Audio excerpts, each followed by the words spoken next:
how to get Google Maps API key. So if you want to get Google Maps for your own API key, what you're going to be doing is you're going to come over to your Google Search Console or Google Cloud.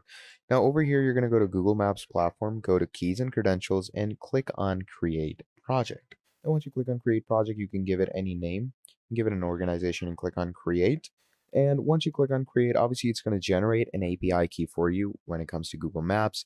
And you can obviously go ahead and use that API key anywhere in any software that you desire. It all depends on you. So we're just going to wait for a bit more for the keys and credentials to load up.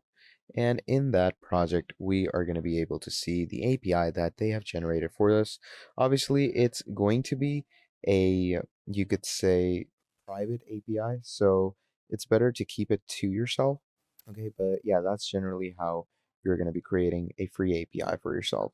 So yeah, that's pretty much about it. Thank you for watching, and I'll see all of you next time. Goodbye.